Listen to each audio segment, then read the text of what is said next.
नमस्कार दोस्तों, स्वागत है आपका आपके अपने चैनल कॉमर्स 6 में। तैयारी जोरों शोरों से चल रही है और तैयारी की हमें ज़रूरत है। स्टेप बाय स्टेप अब हमारे जो टॉपिक हैं वो बढ़ते जा रहे हैं। तो आपको क्या करना है, नया टॉपिक भी करना है, साथ के साथ जितने हमारे पुराने टॉपिक हो चुके हैं उनको भी आपको रिवाइज करना है। ये नहीं कि हम आगे जो हर बार टॉपिक करते जा रहे हैं उसको तो हम लोग करते रहें लेकिन हम पिछले को रिवाइज ना करें। ऐसा नहीं करना, तभी तो हमारी तैयारी बढ़िया से हो पाएगी। चलिए, एक और नया टॉपिक है। टॉपिक तो क्या पुराना ही है, हमारा पार्टनरशिप चल रही है। तो पार्टनरशिप के अंदर ही एक पॉइंट आता है हमारा लिमिटेड लाइबिलिटी पार्टनरशिप 2008।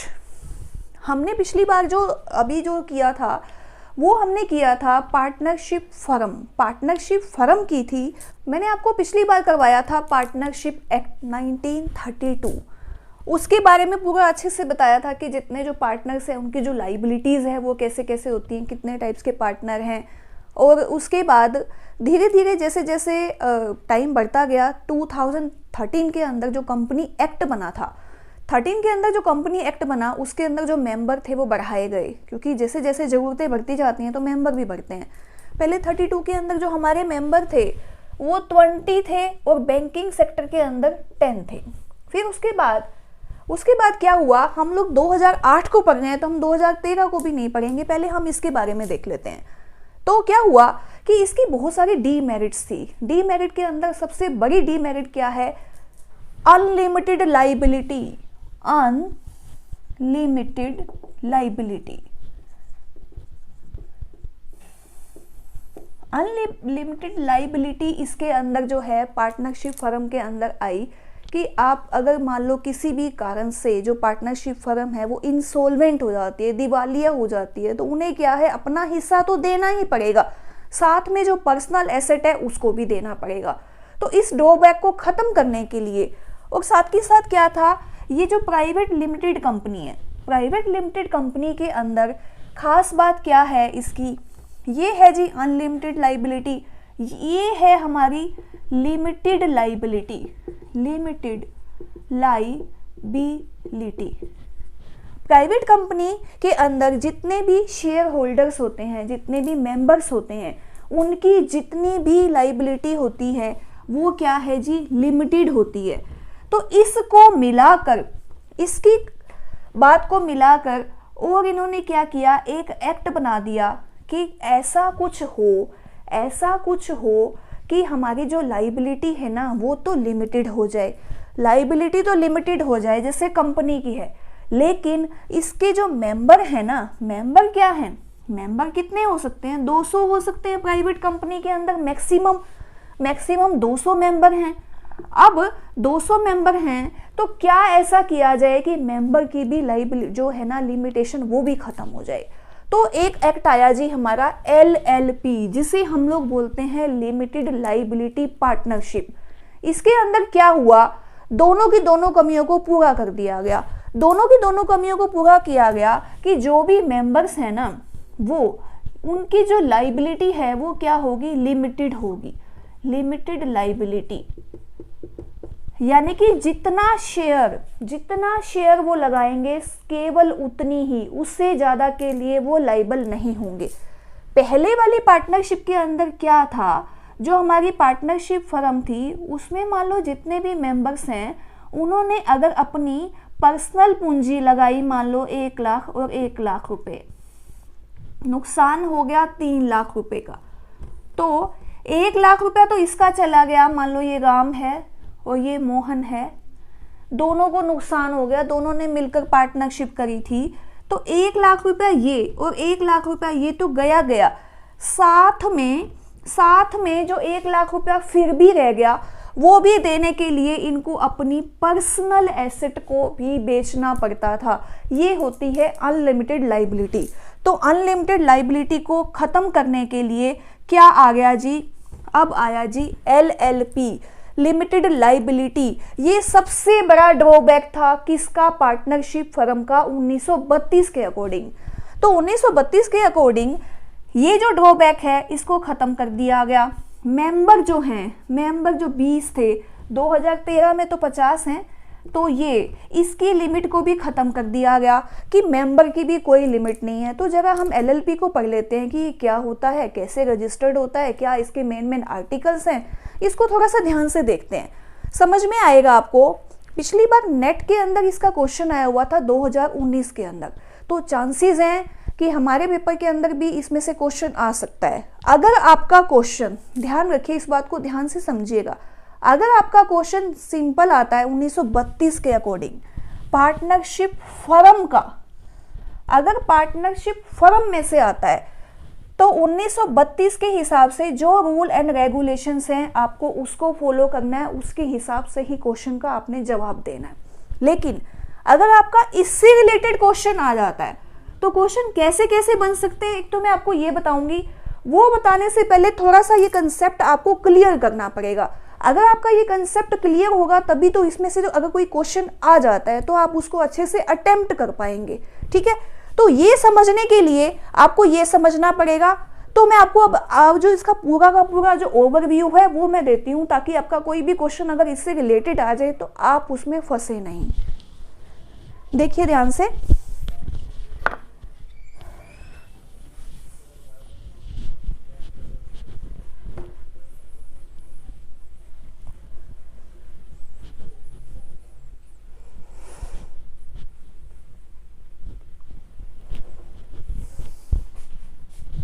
एलएलपी 2008 के अंदर ये एक्ट बना। अगर आपका क्वेश्चन एस्टेट के हिसाब से सिंपल वे में आने के चांसेस हैं, ज़्यादा कॉम्प्लिकेटेड तो नहीं होगा, इसलिए मैं मोटा मोटा आपको ओवरव्यू करवाऊंगी ताकि आपका कंसेप्ट क्लियर हो जाए। और क्वेश्चन लगभग इसमें से अगर आएगा तो इनमें से ही पॉइंट में से आने के पूरे चांसेस हैं। देखिए, एक्ट बना 2008 के अंदर और 31 मार्च 2009 को ये फोर्स में आ गया। फोर्स में आ गया मतलब कि वर्किंग में आ गया। एक्ट बनने के और फोर्स में आने के में कुछ गैप होता है, लगभग कुछ टाइम लग जाता है, कुछ आर्टिकल्स हैं, कुछ फॉर्मेलिटीज हैं, उनको कंप्लीट करने का टाइम चाहिए होता है, तो इसलिए एक्ट तो पहले बन जाता है। एक्ट कब बनता है? जब राष्ट्रपति उनके ऊपर साइन कर देते हैं, उससे पहले ये बिल होता है। तो ये भी आपको थोड़ी सी नॉलेज होनी चाहिए कि एक्ट कैसे बनता है और उसके बाद वो फोर्स में कैसे आता है और बिल क्या होता है। पहले वो बिल बनता है, वो अपना पार्लियामेंट में जाता है, उसके बाद राष्ट्रपति जब उसको साइन करते हैं 75 डेज का टाइम होता है उसके अंदर। 75 डेज के अंदर अगर राष्ट्रपति उसके ऊपर सिग्नेचर कर देते हैं तो वो एक्ट बन जाता है। और अगर वो 75 डेज के अंदर साइन नहीं होता तो ये एज्यूम कर लिया जाता है कि वो एक्ट बन गया।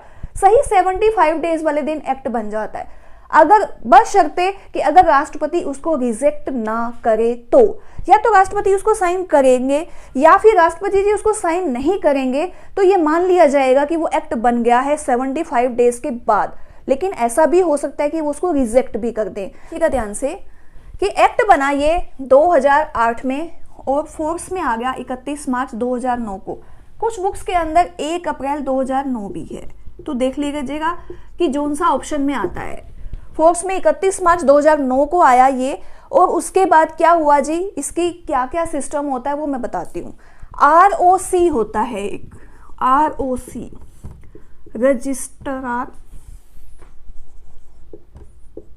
रजिस्टर ऑफ कंपनी, जहां पर इसको रजिस्ट्रेशन कराना होता है, किसको? LLP को।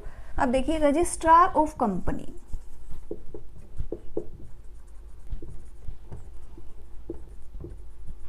रजिस्ट्रार ऑफ कंपनी में LLP को क्या करवाना पड़ता है? रजिस्टर कराना पड़ता है। लीगल बॉडी है ये मतलब कि कानून के तहत है। अगर कोई भी एक्ट के तहत कोई भी बॉडी बनती है तो क्या वो बनेगी? वो वैधानिक बॉडी बनेगी। उसके लिए अगर कोई भी एक्ट बनता है तो वैधानिक बॉडी माना जाता है उसको। कोई भी फर्म और कोई भी ऑर्गेनाइजेशन, जैसे कि मान लो कंपनीज हैं, तो कंपनीज एक्ट क्या हैं? 2013 के अंतर्गत बनते हैं, तो वो सारी की सारी वैधानिक बॉडी होती हैं। तो ये भी क्या है? एक वैधानिक बॉडी है। साथ के साथ एक होता है जी MOC, ministry of corporation. Ministry of corporation के अंतर्गत इसको रजिस्ट्रार ऑफ कंपनी में अपना जो रजिस्ट्रेशन है वो कराना जरूरी होता है। आर्टिकल्स होते हैं इसके 4। 4 आर्टिकल होते हैं इसके। नंबर 1, अगर किसी कारण से, देखिए ना, इसमें भी एग्रीमेंट बनता है, इसमें भी एग्रीमेंट बनता है और उसमें भी एग्रीमेंट बनता है, एलएलपी में भी और पार्टनरशिप के अंदर भी। पार्टनरशिप फर्म के साथ इसको मैच करते जाएंगे तो दिक्कत नहीं आएगी आपको बिल्कुल भी। बहुत इंपॉर्टेंट टॉपिक है आपके लिए ये वाला। एग्रीमेंट इसमें होता है, बिल्कुल होता है, इसमें भी एग्रीमेंट होता है एलएलपी में। एलएलपी के अंदर भी क्या होता है, एग्रीमेंट होता है। अगर किसी कारण से, इसके अंदर डीड होती है, डीड होती है, लेकिन इसमें कोई भी डीड नहीं होती। लाइबिलिटी, लाइबिलिटी क्या है जी, होती है, होती तो है, लेकिन क्या होती है, अनलिमिटेड होती है, लेकिन इसके अंदर लिमिटेड होती है। नाम से ही समझ में आ रहा है हमको। मेंबर्स मैक्सिमम 20, अब 2013 के अकॉर्डिंग 50। मेंबर क्या है, अनलिमिटेड, कोई लिमिट नहीं है। अब अगर मेंबर अनलिमिटेड हैं, लाइबिलिटी लिमिटेड है, तो क्या है, कंपनी भी कन्वर्ट हो सकती है एलएलपी में, बिल्कुल हो सकती है, वो हम इस आर्टिकल के तहत उसको देखेंगे। तो अगर एग्रीमेंट नहीं है, एग्रीमेंट नहीं है, उस दौरान में क्या होगा, सेक्शन 1 के अंदर सारी की सारी ड्यूटीज लिखी हुई हैं कि पार्टनर्स जो हैं कितनी कैपिटल लगाएंगे, क्या क्या काम करेंगे, सारी जो असाइनमेंट है वो किस में आ जाएंगी, सेक्शन 1 के अंदर। सेक्शन 1 के अंदर सारी ड्यूटीज आ जाएंगी। कब आएंगी, in absence of agreement. Question आपका ये बन सकता है, अगर एलएलपी का कोई भी एग्रीमेंट ही नहीं है, अगर एलएलपी का कोई एग्रीमेंट नहीं है, तो कौन से सेक्शन में रूल एंड रेगुलेशन दिए हुए हैं, रूल एंड रेगुलेशन दिए हुए हैं जी सेक्शन 1 में, ध्यान रखिएगा। उसके बाद आ गया सेक्शन 2। सेक्शन 2 के अंदर क्या दिया हुआ है, फिर सेक्शन 2 के अंदर, सेक्शन 3 के अंदर और सेक्शन 4 के अंदर, तीनों ही सेक्शन में कन्वर्जन के रूल हैं। कन्वर्जन, कन्वर्जन का मतलब क्या हुआ, अगर कोई फर्म एलएलपी में आना चाहती है, जैसे मान लो पार्टनरशिप फर्म है, वो एलएलपी में आना चाहती है, पार्टनर्स कह रहे हैं हम तो परेशान हो गए अनलिमिटेड लाइबिलिटी को लेकर, तो क्या है, हम क्या एलएलपी में आ सकते हैं, बिल्कुल आ सकते हैं। अगर वो आते हैं तो रूल एंड रेगुलेशन कौन से वाले पूरे करने पड़ेंगे उनको, नंबर 2 वाले। नंबर 2 सेक्शन के अंदर सारे रूल एंड रेगुलेशन दिए हुए हैं। फिर उसके बाद आ गया जी आपका, अगर प्राइवेट लिमिटेड कंपनी अगर एलएलपी में आना चाहती है। अब आप कहेंगे कि प्राइवेट लिमिटेड कंपनी क्यों एलएलपी में आने लगी, प्राइवेट लिमिटेड कंपनी की लिमिटेड लाइबिलिटी होती है तो ही वो कंपनी बनी, लेकिन उसकी एक ड्रॉबैक है ना कि मेंबर 200 हो सकते हैं। तो अगर मेंबर 200 हो सकते हैं, इसमें तो अनलिमिटेड है ना, तो इसके लिए वो एलएलपी में आ सकती है, बिल्कुल आ सकती है। फिर उसके बाद आ गया पब्लिक लिमिटेड कंपनी जो अनलिस्टेड है, वो भी इसके अंदर आ सकती है। इसको कहां पर मेंशन है, नंबर 4 में। इसको याद करने का तरीका देखिए, पहले क्या बनती है, कोई फर्म बनती है, छोटा बिजनेस करना हो, बड़ा बिजनेस करना हो प्राइवेट कंपनी, फिर बड़ी कंपनी हो जाती है पब्लिक। तो नंबर 2 पे फर्म, नंबर 3 पे प्राइवेट कंपनी, नंबर 4 पे पब्लिक लिमिटेड कंपनी अनलिस्टेड। ठीक है, ये है जी। एक वर्ड है आपका ROC, registrar of company, MOC, ministry of corporate, और हो सकता है A भी आ जाए तो क्या हो जाएगा, ministry of corporate operation affair, ministry of corporation affairs, ये भी आ सकता है। अब एक और वर्ड है, कंपनी को रजिस्ट्रार कहाँ रजिस्टर्ड कहाँ कराना पड़ेगा, एलएलपी को कहाँ पर, ROC के पास। ROC इसको रजिस्टर्ड कर देगा, बिल्कुल करेगा। क्या कर देगा जी, रजिस्टर्ड करने के बाद इसको क्या मिल जाएगा, आइडेंटिफिकेशन नंबर,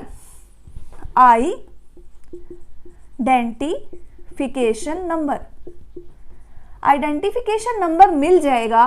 तो अगर आपका क्वेश्चन में आ जाए कि पार्टनरशिप का LLP के अंदर LLPIN क्या होता है, तो वो होता है जी लिमिटेड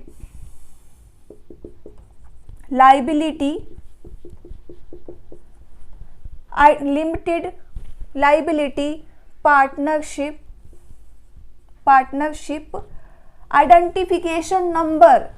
ध्यान रख लीजिएगा, क्योंकि बहुत बार फुल फॉर्म आती है पेपर के अंदर, आपको दिक्कत आएगी, तो आप इसको नोट कर लीजिए। LLPIN का मतलब क्या हो गया? Limited liability identification number, limited liability partnership identification number. अब एक और बड़ी कमी जो कि हमारी पार्टनरशिप के अंदर है या बाकी कंपनीज के अंदर है, तो वो क्या है कि कोई फॉरेन का मेंबर, अगर कोई विदेशी मेंबर है, कोई फॉरेनर है, तो वो तो हमारे यहाँ पे मेंबर नहीं बन सकता। तो LLP क्या कहती है? LLP कहती है अगर कोई फॉरेनर है ना, फॉरेनर, तो वो भी यहाँ का मेंबर बन सकता है पार्टनरशिप के अंदर। दूसरा, पार्टनरशिप पिछली वाली के अंदर पार्टनरशिप फर्म के अंदर क्या था? पार्टनरशिप फर्म के अंदर म्यूचुअल एजेंट थे आपस में वो, यानी कि मान लीजिए A, B और C हैं, 30,000 और 30,000 की लाइबिलिटी है तीनों के ऊपर। A कहता है कि मेरे पास तो पैसा नहीं है, मैं नहीं दे सकता, मेरे पास कुछ है ही नहीं।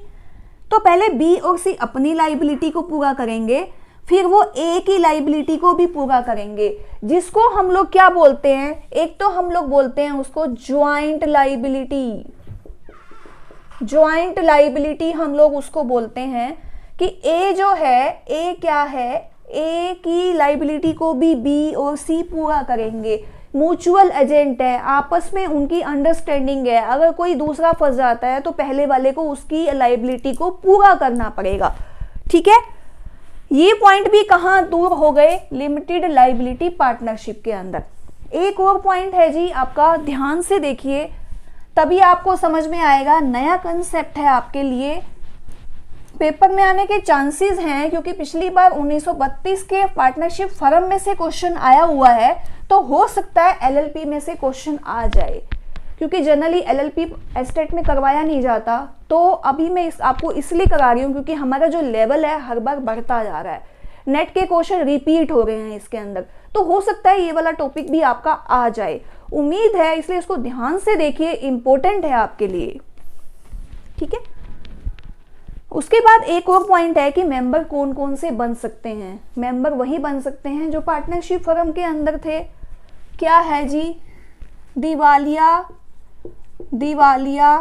नहीं होना चाहिए, कोई केस नहीं होना चाहिए, मेंटली साउंड होना चाहिए। ये नहीं है कि किसी भी मेंटल को जो दिमागी रूप से सही नहीं है हम उसको मेंबर बना दें, वो नहीं होगा। अगर ये तीनों चारों चीजें उसकी पूरी होती हैं तो ही वो मेंबर बन सकता है। कोई दिवालिया LLP में पार्टनर नहीं बन सकता। अपनी ही लाइबिलिटी तक, जितनी उसने पूंजी लगाई हुई है उतने तक ही वो लाइबल होगा।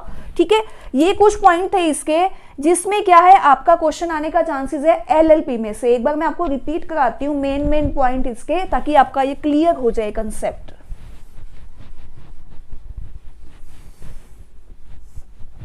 एक और पॉइंट भी है इसका, मेन जो पॉइंट है कि इसके अंदर डेजिग्नेटेड पार्टनर होते हैं। पार्टनर दो हैं वो। डेजिग्नेटेड पार्टनर कितने होते हैं? 2 होते हैं। वो क्या करते हैं? वो कराते हैं जी ऑडिट, रिटर्न भरते हैं वो किसकी? इनकम टैक्स की। ITR जो भरते हैं वो सब किसका काम होता है? डेजिग्नेटेड पार्टनर्स का। और अब जो क्या है, कुछ इसकी लिमिटेशंस भी थी, इसके कुछ फायदे भी थे कि क्या है कि ITR भरना जरूरी नहीं है, रिपोर्ट देना जरूरी नहीं है, लेकिन इसके अंदर सब कुछ करना पड़ेगा। ऑडिट कराना जरूरी है, पार्टनरशिप फर्म के अंदर ऑडिट कराना जरूरी नहीं था। अगर आपका टर्नओवर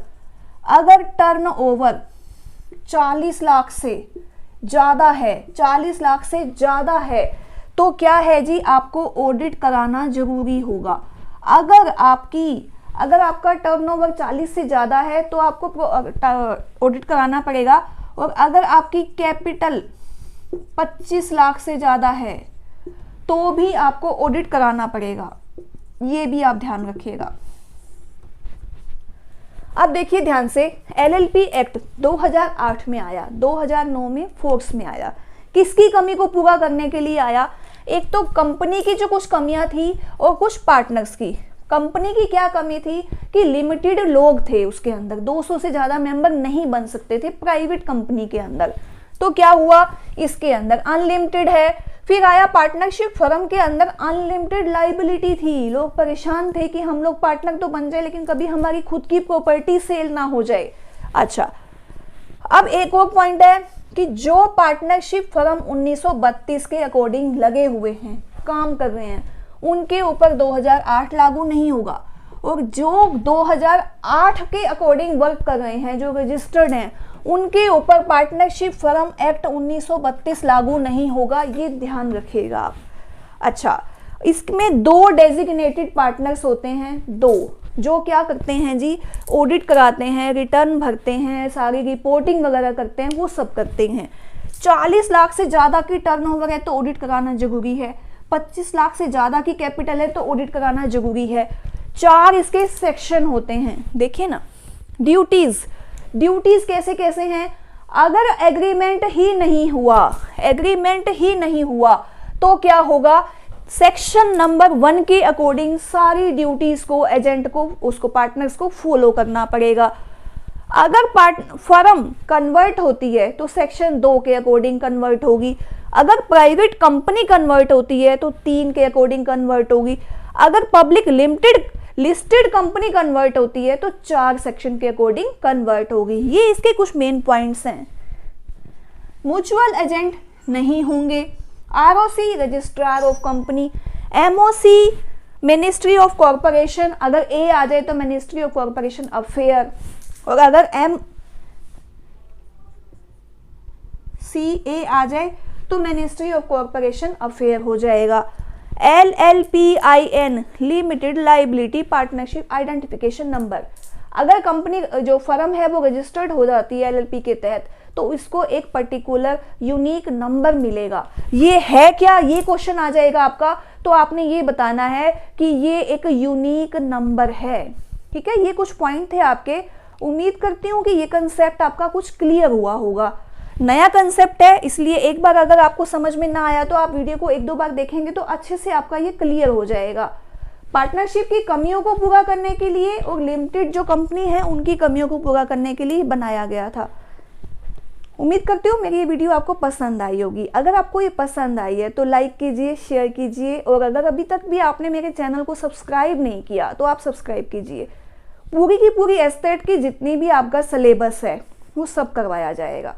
आप लोग देख भी गए हैं, हमने सीरीज स्टार्ट की हुई है, लगभग मैंने इंपॉर्टेंट टॉपिक बहुत सारे करवाए हुए हैं, और भी अभी तो टॉपिक बहुत हैं और हमारे पास टाइम भी है। अभी हम लगभग जितने भी आपके टॉपिक हैं वो सभी के सभी करवाने की कोशिश करेंगे। बहुत टॉपिक अभी जब हमारे इकोनॉमिक्स के कुछ पॉइंट्स हैं वो भी करेंगे, स्टैटिस्टिक्स हैं, बहुत टॉपिक हैं, स्टेप बाय स्टेप उठाएंगे तो सब क्लियर हो जाएगा आपको। मिलते हैं अगली वीडियो में। Thank you.